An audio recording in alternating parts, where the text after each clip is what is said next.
ఇప్పుడు భూముల కేటాయింపుకు సంబంధించి లోకేష్ కూడా కొన్ని వ్యాఖ్యలు చేశారు. 99 పైసలకి బ్రహ్మాండంగా ఇస్తాను. కంపెనీలు వస్తే ఇచ్చేస్తానని చెప్తున్నారు. ఈ భూముల కేటాయింపు మీద ఇప్పుడు మీరు కోర్టులో కేసులు వేశారు. దాని మీద ఇప్పుడు సక్సెస్ కూడా అయినట్టున్నారు. కొన్ని కంపెనీలు వెనక్కి కూడా వెళ్ళినట్టున్నాయి. మొత్తం 12 కేసులు ఉన్నట్టున్నారు కదా మీరు? లేదు, ఇప్పుడు నేనేమంటానంటే సార్, భూముల కేటాయింపు అనేది ఒక రాష్ట్రానికి కంపెనీలు తీసుకొచ్చే విషయంలో చాలా అత్యవసరం. భూముల కేటాయింపు చాలా అత్యవసరం. భూముల కేటాయింపు ఇవ్వాలి, ఇన్సెంటివ్స్ ఇవ్వాలి. ఇప్పుడు నా రాష్ట్రం తెలంగాణ, నేను కేరళ, బెంగళూరు, చెన్నై అందరం పోటీ పడుతున్నాము. ఇన్వెస్టర్ ఏం చేస్తాడు? అరే మనం ఎప్పుడు కూడా నా దగ్గరికి ఎందుకు ఇంటర్వ్యూకి వచ్చారు మీరు? సింపుల్, ఫ్రాంక్గా మాట్లాడుకున్నాం. జడా శ్రవణ్ కుమార్, పొద్దు నుంచి నేను చాలా బిజీగా ఉన్నాను, అసలు ఒక్క నిమిషం కూడా ఖాళీ లేదు. 20 కేసులు అప్రూవల్ కోసం పెండింగ్ ఉన్నాయి, అవన్నీ ఇవ్వాలి. రేపు పొద్దున వేరే చోటుకి వెళ్ళాలి, అసలు ఒక్క నిమిషం కూడా ఖాళీ లేదు. మీరు వచ్చి అక్కడ కూర్చున్నారు. ఎందుకు మీరు నా కోసం వెయిట్ చేశారు? హాఫ్ అన్ అవర్ 1 అవర్ ఎందుకు వెయిట్ చేశారు? జడా శ్రవణ్ కుమార్ దగ్గర ఇంటర్వ్యూ తీసుకుంటే రాష్ట్ర ప్రజలకి ఏదైనా కొంత మంచి ఇన్ఫర్మేషన్ వెళ్ళుద్ది. అదొక స్వార్థం. నెంబర్ టూ కొంచెం ప్రజలు కొంచెం చూస్తే మా ఛానల్ కూడా పాపులారిటీ వస్తుంది. నెంబర్ 2 అంటే ప్రజలకు ఒక మంచి ఇన్ఫర్మేషన్ వెళ్ళాలి, తద్వారా మేము కూడా బాగుపడాలి. ఇలా ప్రజలకి మా ఛానల్ ద్వారా ఒక మంచి విషయాలు తెలియాలనేది ఒక స్వార్థం. మీరు ఎలా అయితే ఆలోచిస్తారో ఇన్వెస్టర్ కూడా అలాగే ఆలోచిస్తాడు. ఎవ్వరు ఉత్త పుణ్యానికి రారు ఆంధ్రప్రదేశ్కి. ఉత్త పుణ్యానికి కర్ణాటక వెళ్ళరు, ఉత్త పుణ్యానికి కేరళ వెళ్ళరు, ఉత్త పుణ్యానికి తెలంగాణ వెళ్ళరు. ఇన్వెస్టరు ఒక 10 రూపాయలు ఇక్కడ ఇన్వెస్ట్మెంట్ పెడితే నాకు 1000 రూపాయలు ఎలా వస్తుంది? ఇక్కడ 10,000 పెట్టుబడి పెడితే 10 లక్షలు ఎలా వస్తాయి? ఇక్కడ 1 కోటి రూపాయలు పెట్టుబడి పెడితే 100 కోట్లు నేను ఎలా సంపాదించాలి? ఎక్కడికి వెళ్ళినా ఇన్వెస్టరు బిజినెస్ మైండే. లోపల ఏ విధంగానూ వాళ్ళు లోపల ఏదో ప్రజలకు సేవ చేద్దామని ఎవ్వడికి ఉండదు. సో వీళ్ళ యొక్క ఇన్వెస్ట్మెంట్ పెట్టడానికి వాళ్ళు ఆలోచించేది ఏంటి అంటే ఇక్కడ ఎలాంటి పరిస్థితులు ఉన్నాయని ఆలోచన చేస్తారు. సింపుల్గా ఎలాంటి పరిస్థితులు ఉన్నాయని ఆలోచన చేస్తారు. నేను ఇద్దరం బిజినెస్ మ్యాన్లు అండి. సహజంగా హైదరాబాద్లో ఉన్న బిజినెస్ మ్యాను, చెన్నైలో ఉన్న బిజినెస్ మ్యాను, అమెరికాలో ఉన్న ఇన్వెస్ట్మెంట్లు అందరూ ఏదో ఒక బిజినెస్ మీటింగ్లోనో, ఏదో ఒక సాయంత్రానికి క్లబ్లోనో, ఏదో ఒక పార్టీలోనో కలుస్తారు. ఏంటి ఎక్కడికి పోయి ఎక్కడేది మొన్న ఏదో 1000 కోట్ల ప్రాజెక్ట్ ఒప్పుకున్నావు అంటే ఎక్కడ ఒప్పుకున్నావు? ప్రాజెక్ట్ పెడుతున్నాను అనుకుంటున్నాను. ఎక్కడ అనుకుంటున్నావు? ఏంటి అంటే ఆంధ్రాలో అనుకుంటున్నాను, అమరావతిలో. ఏం బుద్ధి జ్ఞానం ఉందా నీకు? అమరావతిలో ఎవడని పోయి పెట్టుబడి పెడతాడా? అరే ఇంకా 3 ఏళ్ళు పోతే జగన్ వస్తాడు. వచ్చాడంటే ఈ పెట్టుబడులు పెట్టిన వాళ్ళందరినీ, తెలుగుదేశంలో పెట్టుబడులు పెట్టిన వాళ్ళందరినీ ఎల్లగొడతాడు. లేకపోతే నువ్వు అక్కడ పెట్టుబడి పెట్టావంటే ఆ నారా లోకేష్ నువ్వు 10 కోట్లు పెట్టుబడి పెడితే 5 కోట్లు ఆయనకి ఇవ్వాలి. అసలు అక్కడ పొద్దున్న లెగిస్తే అరెస్టులు, ఐపీఎస్ ఆఫీసులు అరెస్ట్ అవుతారు, ఐఏఎస్ ఆఫీసులు అరెస్ట్ అవుతారు, ప్రిన్సిపల్ సెక్రటరీలు అరెస్ట్ అవుతారు, మినిస్టర్లు అరెస్ట్ అవుతారు, ముఖ్యమంత్రులు అరెస్ట్ అవుతారు. ఆ రాష్ట్రంలో లా అండ్ ఆర్డర్ లేదు. పొద్దున్న లెగిస్తే కోర్టు నుంచి అక్షంతలు, పొద్దున్న లెగిస్తే వాళ్ళ రాజకీయ కొట్లాట్లు. ఏముంది ఆ రాష్ట్రంలో? నువ్వు వెళ్ళి 1000 కోట్లు పెట్టుబడి పెట్టి మళ్ళీ వెనక్కి తిరిగి ఉత్త చేతులతో వస్తావా? పని లేదురా నీకేమి?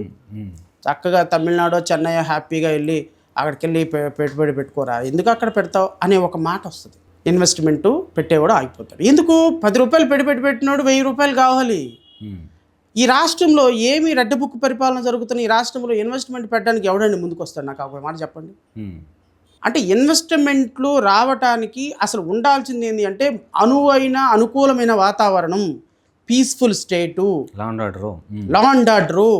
అక్కడ ఉన్నటువంటి పరిస్థితులు మనకి 10 రూపాయలకి 100 రూపాయలు సంపాదించి పెట్టే ప్రజల యొక్క పవర్ పర్చేసింగ్ కెపాసిటీ. అక్కడ ఇప్పుడున్న కూటమి ప్రభుత్వాలు నేను మీకు చెప్తున్నా, ప్రతి ఎమ్మెల్యే, ప్రతి ఎంపీ, మీకు ఒక ఉదాహరణ, నంద్యాలలో ఒక ఉదాహరణ, ఒక ఎంపీ ఒక ఎమ్మెల్యే కాన్స్టిట్యున్సీలో ఒక 100 కోట్ల రైల్వే ప్రాజెక్ట్ చేశాడు. 10% కమిషన్ అడిగాడు. ఎమ్మెల్యే మీరు నాకు ఇవ్వాల్సిన డబ్బులు ఇవ్వకపోతే ఇక్కడ అడుగు కూడా పెట్టలేదని ఎంపీని థ్రెటన్ చేశాడు sir. Telugu Desam party MP, Telugu Desam party MLA. Guntakal constituency మీకు ఐడియా ఉంది? వార్తల్లో వచ్చింది. ఒక ఎమ్మెల్యే, ఒక ఎంపీ, వాళ్ళ రాజకీయ పార్టీ అధికారంలో ఉన్నటువంటి ఒకే పార్టీ, ఒకే ఎమ్మెల్యే, నువ్వు ఇక్కడ డబ్బులు ఖర్చు పెట్టకపోతే నా దాంట్లో అడుగు కూడా పెట్టలేవంటే మరి శ్రవణ్ కుమార్ మీరు అక్కడికి వెళ్ళి ఒక 100 కోట్లు పెట్టుబడి పెడితే రాణిస్తారా? 100 కోట్లు పెట్టుబడి పెడితే చేయనిస్తారా? 100 కోట్ల పెట్టుబడి పెట్టి రూపాయి ఖర్చు పెట్టకుండా అనువైన వాతావరణం, single window policy, is of doing బిజినెస్లో ప్రపంచంలో ఏంది అది? ముందు మీ ఎమ్మెల్యేలని, మీ ఎంపీలని కరెక్ట్ చేసుకోండి. సో రాష్ట్రంలో పెట్టుబడి పెట్టడానికి అనుకైన వాతావరణం కల్పించకుండా పోవడానికి కారణం మీరు. రాష్ట్రంలో అవినీతి అక్రమమైన పరిపాలన జరగడానికి కారణం మీరు. మీరు 99 పైసలకి భూమి ఇస్తాము అంటే 99 పైసలకి భూమి ఇచ్చే ప్రొసీజర్ ఆంధ్రప్రదేశ్ రాష్ట్రంలో లేదు. ఇప్పుడు మీరున్నారు, ఆంధ్రప్రదేశ్లో ఒక 100 కోట్ల పెట్టుబడి పెడతామన్నారు. దానికి మీకు కావాల్సింది ఏంటి? భూమి కావాలి. భూమి ఫ్రీగా ఇవ్వండి, రూపాయి కూడా ఆయన దగ్గర తీసుకోవద్దు. ఒక 100 సంవత్సరాలకి లీజుకి ఇచ్చేసేయండి, రూపాయి 99 పైసలకు లీజుకి ఇచ్చేసేయండి. అబ్బాయి ఇదిగో నీకు భూమి కావాలి, 100 ఎకరాల భూమి కావాలి, ఇదిగో 100 ఎకరాల భూమి తీసేసుకో, భూమి ఫ్రీగా, నువ్వు నాకు సంవత్సరానికి ₹1 ఇవ్వు చాలు, నువ్వు అక్కడ ఇండస్ట్రీ పెట్టు. ఇండస్ట్రీ పెట్టడానికి నీకు ఇన్సెంటివ్లు ఏం కావాలి నేను ఇస్తా, ఓకేనా? నీకు కావాల్సింది భూమే, భూమి మీద హక్కులా? ఇండస్ట్రీ పెట్టడానికి ఏం కావాలి మీకు? ఇప్పుడు వీళ్ళు హక్కులు రాసిస్తున్నారా? నా బాధ అది. జడా శ్రావణ్ కుమార్ ఇంకొకళ్ళు వెళ్ళి ఒక భూమి ఒక ప్రాజెక్ట్ పెడతానన్నప్పుడు మీకు 100 ఎకరాల భూమి కావాలి, తీసుకోండి భూమి. 99 పైసలకి కాదు, అసలు ఫ్రీగా ఇచ్చేసేయండి భూమి. 100 సంవత్సరాలకి లీజుకి ఇచ్చేసేయండి. ఆయనకు ఆ ప్రాజెక్టు పెట్టేంత వరకు పూర్తిగా ప్లగ్ అండ్ ప్లే పాలసీ తీసుకొచ్చి ఆయనకి ఏం కావాలో కరెంట్ ఫ్రీగా ఇవ్వండి, వాటర్ ఫ్రీగా ఇవ్వండి, ట్రాన్స్పోర్ట్ ఫ్రీగా ఇవ్వండి, అన్ని అప్రూవల్స్ ఇచ్చేసేయండి. మీరు ఏం కావాలో ఆయనకి రెడ్ కార్పెట్ పరచండి, వస్తాడు, కంపెనీ పెడతాడు. సార్ నేను ఒక మొబైల్ కంపెనీ పెడదాం అనుకుంటున్నాను సార్, నాకు ఒక డిపిఆర్ తయారు చేయండి. ఎంత అండి ఇన్వెస్ట్మెంట్ అంటే? ఒక 500 కోట్లు అండి. 500 కోట్లతో ఒక డిపిఆర్ తయారు చేయండి అని ఒకళ్ళ దగ్గరికి వెళ్ళారనుకోండి. వాడి కెపాసిటీ లేకపోయినా సరే ఏదో డిపిఆర్. మీరే సార్, మీరో నేనో, ఓకే, మీరో నేనో వెళ్ళాం, ఒకళ్ళ దగ్గరికి వెళ్ళాం, ఒక ఆర్టిఆర్ దగ్గరకో ఈ ఎగ్జిక్యూటివ్ సివిల్ ఇంజనీర్ దగ్గరికి వెళ్ళి ఒక డిపిఆర్ కావాలండి నాకు, 100 కోట్ల ప్రాజెక్టు, 500 కోట్ల ప్రాజెక్టు, మొబైల్ కంపెనీ ప్రాజెక్టు, 5,000 మందికి ఎంప్లాయ్మెంట్, డిపిఆర్ తయారు చేయమన్నాడు. సార్ ఒక వారం రోజుల్లో టైం ఇవ్వండి అంటాడు. ₹1,00,000 తీసుకుంటాడు సార్. ఇంత అద్భుతమైన డిపిఆర్ తయారు చేసి మీకు ఇస్తాడు. అసలు ప్రాజెక్ట్ ఎలా స్టార్ట్ చేయాలి, ఎక్కడ స్టార్ట్ చేయాలి, ఏ విధంగా చేయాలి, ఏంటి చేయాలి, మొత్తం విత్ 500 పేజెస్ తోటి ఒక డిపిఆర్ ఇచ్చేస్తాడు. ఈ డిపిఆర్ తీసుకొచ్చి మీరు నారా లోకేష్ దగ్గర పెట్టారు. నారా లోకేష్ ఏమన్నాడు? డిపిఆర్ తెచ్చారా, very good, memorandum of understanding రాసుకుందామా, ₹100 స్టాంప్ పేపర్ కొనుక్కురా అన్నాడు. ₹100 స్టాంప్ పేపర్ కొనుక్కొచ్చారు. నేను ఇదిగో ఈ డిపిఆర్ సబ్మిట్ చేశా, 500 కోట్ల రూపాయలు పెట్టుబడి పెడుతున్నా, 500 మందికి ఉద్యోగాలు ఇస్తున్నా, ఇదిగో నా దగ్గర డిపిఆర్ ఉంది. ఇద్దరు మెమరాండం ఆఫ్ అండర్స్టాండింగ్ రాసుకున్నాం. ఈ మెమరాండం ఆఫ్ అండర్స్టాండింగ్ ₹100 ఖర్చుతో ఉన్న memorandum of understanding SIPB committee ముందు పెట్టారు. SIPB అంటే state investment promotional board committee. దీనికి head Chandrababu Naidu, sub head Pawan Kalyan. So దీని ప్రపోజల్ ఏంటి? నేను 500 కోట్ల పెట్టుబడి పెడుతున్నందుకు నాకు 50 ఎకరాలు ల్యాండ్ కావాలి. ఈ 50 ఎకరాల ల్యాండ్ SIPB కమిటీలో అప్రూవ్డ్ అయిన తర్వాత 50 ఎకరాలు అప్రూవ్డ్ దేనికోసమో తెలుసా? 99 పైసలకి మీకు 50 ఎకరాల ల్యాండ్ సేల్ డీడ్ రాసి ఇచ్చే అప్రూవల్. ఏం చేస్తారు? వెంటనే అధికారులకు ఓ జీవో ఇచ్చేస్తారు, సేల్ డీడ్ రాసేసేయండి అని. ఇప్పుడు మీకు మీ పేరు మీద ఇమ్మీడియట్గా ఈ 500 ఎకరాలు డిపిఆర్ను చూసుకొని ఈ 50 ఎకరాలకు సంబంధించినటువంటి 700 కోట్లు, 600 కోట్లు, ఎకరం 5 కోట్లు ఉంటుంది, 5 25, 250 కోట్లు, 225 కోట్ల విలువైనటువంటి భూమి మీ పేరు మీద సేల్ డీడ్ అయిపోతుంది. సేల్ డీడ్ అవ్వగానే ఈ సేల్ డీడ్ మీరు ఇప్పుడు ఎంతకి వారసులు? మీరు 225 కోట్ల రూపాయలకి మీరు యజమాని. ఎంత ఖర్చుతోటి?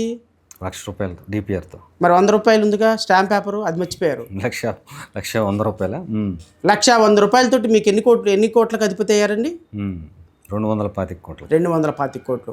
ఈ 225 కోట్ల రూపాయలు ల్యాండ్ వాల్యూ తీసుకుని వెళ్ళిపోయి డిపిఆర్ని తీసుకుని వెళ్ళి బ్యాంక్ మేనేజర్ దగ్గరికి వెళ్ళారు. లోన్ ఎంత వస్తుంది మీకు? ఒక 80% వస్తుందా? ఎంత వస్తుంది? 200 కోట్లు వస్తా? ఇప్పుడు చెప్పండి మీరు, ఆంధ్రప్రదేశ్లో ఈ వ్యాపారం మంచిదా, మీలాగా నాలాగా ప్రాక్టీసు ఇంటర్వ్యూలు చేసుకోవటం మంచిదా? అదే జరుగుతుందా? అదే జరుగుతుంది. రహాజ్ కంపెనీ ఎప్పుడు పెట్టారండి? 2025. ఎంత అడ్డగోలుగా జరుగుతుందా శ్రవణ్ గారు? నిజంగా ఇంత అడ్డగోలుగా? సార్ నేను ఏమంటానంటే, ఒక కంపెనీ ఒక బ్రిక్ కూడా వేయకుండా 1000 కోట్లు, 1500 కోట్లు, 1800 కోట్ల రూపాయలకు సంబంధించిన ల్యాండ్ ఒక కంపెనీ పేరు మీద ట్రాన్స్ఫర్ అవుతుంది అంటే, సేల్ డీడ్ అవుతుంది అంటే, ఇవ్వమని సేల్ డీడ్ అవ్వమని మీరు జీవో ఇచ్చారు అంటే, వాట్ డస్ ఇట్ మీన్ అంటున్నా నేను. Tomorrow for example, by any other reason, if the company decided not to set up a industry here, then what is the stake of a sale deed? ఈ రోజు వరకు మీరు నమ్ముతారో లేదో, 2014 నుంచి 2024 సంవత్సరం వరకు 1,46,000 ప్రభుత్వ భూమి ఎకరాలని ఇదే విధంగా ట్రాన్స్ఫర్ చేశారు. దీంట్లో ఎంత పర్సంటేజ్ ఆఫ్ వాళ్ళు పర్సంటేజ్ పెట్టారో 3% కూడా ప్రాజెక్టులు పెట్టాల. మరి వాటిని వెనక్కి తీసుకోవాలి, ఆ పరిస్థితి వెనక్కి తీసుకునే పరిస్థితి లేదు. ఎందుకు లేదు చెప్పండి?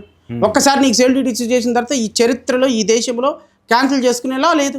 బ్యాంక్ వెళ్ళి లోన్లు తెచ్చుకోవచ్చు. బ్యాంక్ వెళ్ళి లోన్ తీసుకొచ్చిన తర్వాత ఇంకా కొద్దిగా ఎక్స్టెన్షన్ ఉంది. మీ ఇప్పుడు ఈ ప్రొసీజర్ రాజకీయ నాయకులకు ఎలా అయింది అంటే, బ్యాంక్ తీసుకుని వెళ్ళిపోయి ఈ 200 కోట్ల రూపాయలకి వాళ్ళు పెడతారు. వాస్తవంగా బ్యాంక్ ఏం చేయాలంటే టర్మ్ లోన్ ఇవ్వాలి. టర్మ్ లోన్ అంటే బాబు నువ్వు ప్రాజెక్ట్ పూర్తయిందా, ప్రాజెక్ట్ పూర్తయితే ఫేజ్ వైజ్గా టర్మ్ లోన్ ఇవ్వాలి. వీళ్ళు బ్యాంక్ మేనేజర్లను కూడా మేనేజ్ చేస్తారు. బ్యాంక్ మేనేజర్లు మరి అట్లా కదా రఘురామకృష్ణరాజు చేస్తుంది, అట్లా కదా సృజనా చౌదరి చేసింది. వీళ్ళందరూ బ్యాంకులను కూడా మేనేజ్ చేసేసి ఏం చేస్తారు, లోన్ ఫుల్గా తీసుకొచ్చుకుంటారు. కొంతమంది స్టార్ట్ చేస్తారు ప్రాజెక్టు, మధ్యలో ఆపేస్తారు. కొంతమంది స్టార్ట్ కూడా చేయరు. ఇప్పుడు బ్యాంక్ ఏం చేస్తుంది, బ్యాంక్ దగ్గర సేల్ డీడ్ ఉంది, బ్యాంక్ ఆక్షన్ తీసుకుంటుంది. ఆ సేల్ డీడ్లో ఉన్న బ్యాంకు భూమి ఆక్షన్ చేసుకుంటే ఆ ఆక్షన్లో 200 కోట్లకు ఒక 100 కోట్లే వచ్చింది అనుకో, ఇంకో 100 కోట్లు లాస్లో రాసుకుంటుంది. ఈ బిజినెస్ అండర్ గ్రౌండ్గా కొన్ని సంవత్సరాల నుంచి జరుగుతుంది ఆంధ్రప్రదేశ్ రాష్ట్రంలో. దీనికి ఏపీఐఏసీ జోనల్ మేనేజర్లు మెయిన్ కల్ప్రిట్స్. ఒక్కొక్క జోనల్ మేనేజర్ ఒక సంవత్సరంలో 100 కోట్లు 200 కోట్లు 300 కోట్ల రూపాయలు సేల్ డీడ్లు రాసి 25-30 కోట్ల రూపాయలు సంపాదించకుండా ఏ జోనల్ మేనేజర్ ఉండడు. మీరు అనుకుంటున్నారు కలెక్టర్లకి జీతం డబ్బులు ఎక్కువ వస్తాయి, ఎస్పీలకి ఎక్కువ వస్తాయి అని. ఏపీఐఏసీ జోనల్ మేనేజర్లకు వచ్చినంత ఇన్కమ్ ఈ రాష్ట్రంలో ఎవడికి రాదు అండర్ గ్రౌండ్లో. మీకు నాకు తెలియదు సార్, ఇదంతా ప్రభుత్వ భూమికి దిక్కెవడు దివానం ఎవడు? ప్రభుత్వ భూమి అమ్మితే మీకు నాకు అవసరమా? నేను కేసులు వేసేదాకా తెలియదు. ఈ భూమిని 99 పైసలకు ఇస్తున్నారు, అది ఆగిపోయింది. ఈరోజు రాష్ట్రంలో నేను 30-40 వేల కోట్ల రూపాయల విలువైన భూముల్ని కాపాడగలిగామని నేను కేసులు వేసిన తర్వాత మొత్తం సేల్ డీడ్లన్నీ ఆగిపోయినాయి. కంపెనీలు ఇంకా క్లోజా రావా అని నేను అన్నాను సార్. ఆంధ్రప్రదేశ్ రాష్ట్రానికి కంపెనీలు రావాలని నేను కోరుకుంటా. కంపెనీలు రావాలి అని కోరుకోవటం కేవలం ఆన్ పేపర్ మీద నేను కోరుకోను అంటున్నా. కంపెనీలు రియల్గా రావాలి. రియల్గా రావాలంటే నేను ఇంతకుముందు చెప్పినట్టుగా ఇక్కడ వాతావరణం అట్మాస్ఫియర్ ఏర్పాటు చేయాలి, పవర్ పర్చేసింగ్ కెపాసిటీ పెంచాలి. అబద్ధాలతోటి పేపర్లతోటి బ్లూ ప్రింట్లతోటి కంపెనీలు రావు, వచ్చినా నిలబడవు. ఒకవేళ భూములు తీసుకున్నా పెట్టేది ఉండదు. అల్టిమేట్గా ప్రజలు నష్టపోతారు.